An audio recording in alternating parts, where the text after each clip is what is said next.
होलिका दहन की अद्भुत कथा। नमस्कार दर्शकों, फाल्गुन मास की पूर्णिमा की वह पावन रात्रि जब आकाश में चंद्रमा अपनी शीतल आभा बिखेर रहा होता है और पृथ्वी पर अग्नि की लपटें अधर्म के अंत का संदेश दे रही होती हैं, उसी दिव्य क्षण को हम होलिका दहन के रूप में मनाते हैं।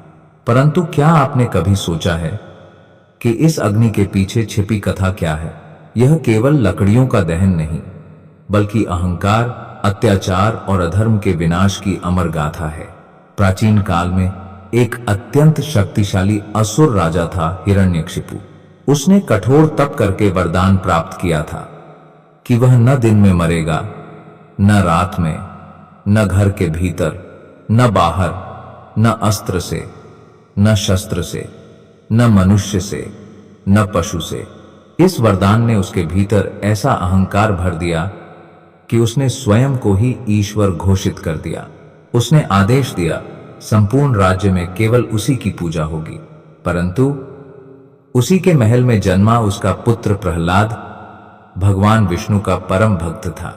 नन्हा प्रहलाद हर श्वास के साथ नारायण नारायण का जप करता।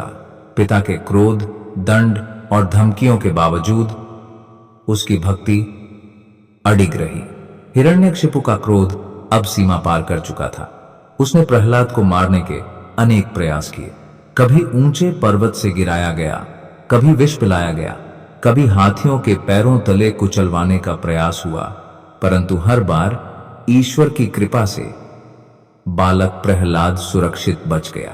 अंततः हिरण्यकशिपु ने अपनी बहन होलिका को बुलाया। होलिका को वरदान प्राप्त था कि अग्नि उसे जला नहीं सकती। योजना बनी, होलिका अग्नि में बैठेगी और अपनी गोद में प्रहलाद को लेकर उसे जला देगी। फाल्गुन की उस रात्रि विशाल चिता सजाई गई। चारों ओर असुरों की हंसी गूंज रही थी। आकाश में भय का वातावरण था। होलिका अग्नि में बैठी, प्रहलाद को अपनी गोद में लेकर। परंतु प्रहलाद न भयभीत हुआ, न विचलित। उसकी आंखें बंद थीं और अधरों पर केवल एक नाम था, नारायण। अग्नि प्रज्वलित हुई, लपटें आकाश को छूने लगी। पर तभी एक अद्भुत चमत्कार हुआ।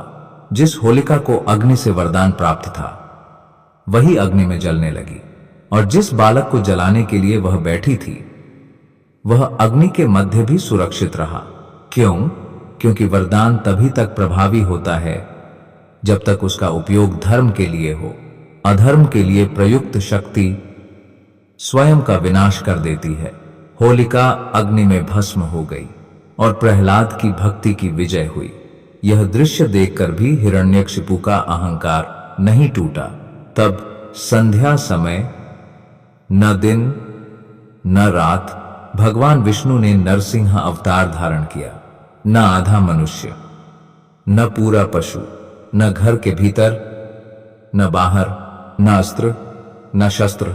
उन्होंने अपने नखों से द्वार की दहली पर हिरण्यकशिपु का अंत कर दिया, और इस प्रकार सत्य की विजय हुई, भक्ति की विजय हुई, अहंकार का अंत हुआ। होलिका दहन हमें स्मरण कराता है कि चाहे अधर्म कितना भी शक्तिशाली क्यों न लगे, अंततः विजय सत्य की ही होती है। यह अग्नि हमें प्रेरित करती है कि हम अपने भीतर के अहंकार, ईर्ष्या और द्वेष को जलाएं और भक्ति, प्रेम तथा सदाचार को अपनाएं। जब भी होलिका की अग्नि प्रज्वलित हो तो केवल परिक्रमा ही न करें, अपने भीतर के अंधकार को भी उस अग्नि में समर्पित कर दें, क्योंकि यही है होलिका दहन का सच्चा संदेश।